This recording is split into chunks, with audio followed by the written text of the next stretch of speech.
زندگی دولت کے انبار کے نیچے نہیں گزر سکتی. بڑے بڑے مکانات کے سائے میں وقت سکون سے نہیں گزرتا. معاشرے کے اندر سکھی وہ شخص ہوتا ہے جسے دنیا سے پیار ملتا ہے، جس کا کوئی بھائی ہوتا ہے، جس کا کوئی بیٹا ہوتا ہے، جس کے ماں باپ ہوتے ہیں، جس کے دوست احباب ہوتے ہیں. انسان اللہ کی بنائی ہوئی مخلوق سے سکھ پا کے سکھی رہتا ہے، اور اگر اسے مخلوق سے سکھ نصیب نہیں ہوتا، کم لوگ ہوتے ہیں جو صوفیاء ہیں، جو بزرگ ہیں، جو مخلوق کے سکھ کی امید نہیں رکھتے.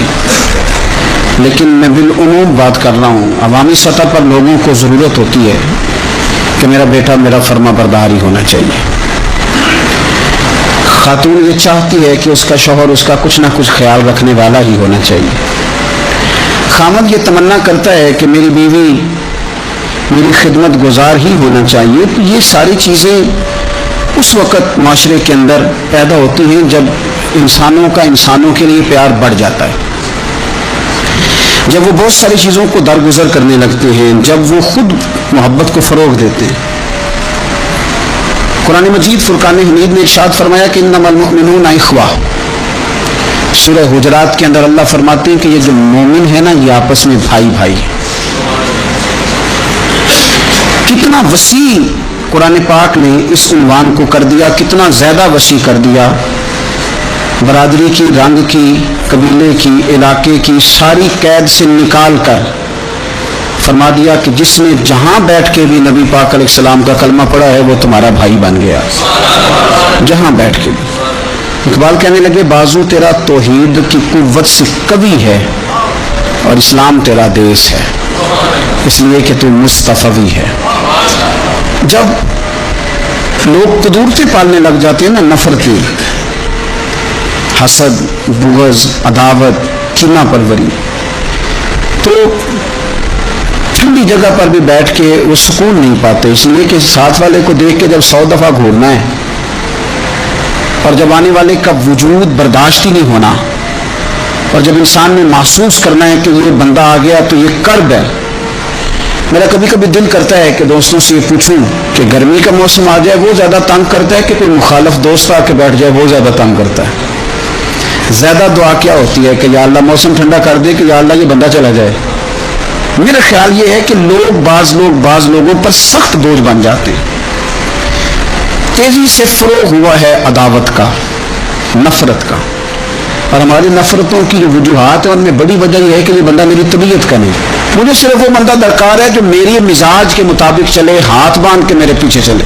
رسول کریم صلی اللہ تعالی علیہ وسلم دوسروں کے مزاج کا لحاظ کرتے تھے، دوسروں کے مزاج کا پاس فرماتے تھے، خیال کرتے تھے. نبی کریم صلی اللہ علیہ وسلم، عورت کے جذبات ہوتے ہیں، اس کا ایک اپنا زندگی میں اس کی کچھ خواہشات ہوتی ہیں. آپ کیا اس بات کو معمولی سمجھتے ہیں کہ نبی پاک صلی اللہ علیہ وسلم نماز کے لیے کھڑے ہوں رات کو تو حضور حضرت عائشہ صدیقہ سے فرمائیں کہ اگر تو کہے تو میں نماز پڑھ لوں، اس لیے کہ وقت تیرا ہے.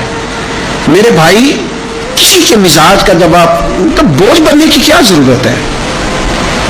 آپ سمجھ لیں، مزاج کو سمجھ لیں اور کوشش کریں کہ فروغ محبت ہو، عداوت نہ ہو. یہ جو ہمارے پاس موقع آتے ہیں نا، عید کے اور حج کے، قربانی کے، رمضان کے، یہ سارے موقع دراصل اللہ نے دیے کہ آپس میں محبتیں تقسیم کرو. اور یاد رکھنا، محبتیں بانٹنے سے بڑھ جاتی ہیں، یہ تقسیم کرنے سے بڑھتی ہیں، یہ زیادہ ہوتی ہیں. ہم محبت نہیں بانٹتے، ہم مفادات کو دیکھتے ہیں، ہم مفادات کو دیکھتے ہیں. میں نے تو زندگی میں ان لوگوں کو بھی دیکھا ہے کہ کسی آستانے پہ، کسی ادارے میں، کسی مسجد میں، کسی تنظیم میں ان سے کوئی پیار زیادہ ہو گیا تو انہوں نے پھر اپنے وہ مفاد سامنے رکھ کے کسی اور کو وہاں داخل ہونے دیا، ورنہ انہوں نے کسی کو قریب نہیں پٹکنے دیا. کہیں ایسا نہ ہو جائے کہ وہ جو ہمارا نمبر ہے وہ پیچھے نہ چلا جائے.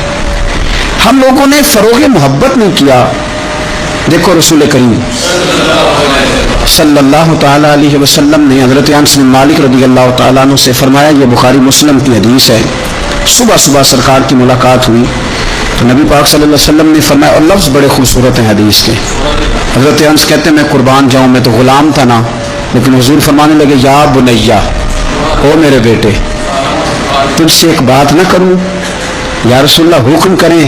تو نبی پاک علیہ السلام فرمانے لگے انس بیٹا پتر اس بات کو یاد رکھنا کہ جب تو سویرے سو کے اٹھے تو سب سے پہلے اپنے دل پہ نظر ڈالنا، دیکھنا تیرے دل میں کسی کا بغض تو نہیں، کسی کی عداوت تو نہیں، اور پھر قربان جائیں۔ نبی پاک صلی اللہ علیہ وسلم نے یہ نہیں فرمایا کہ تجھے اتنی جزا ملے گی، اتنا ثواب ملے گا، اتنا اجر ملے گا۔ کیا انداز ہے کریم محبوب کا، تیرے آگے ہیں یوں دبے لچے فصحا عرب کے بڑے بڑے، کوئی جانے منہ میں زبان نہیں بلکہ جسم میں جان نہیں۔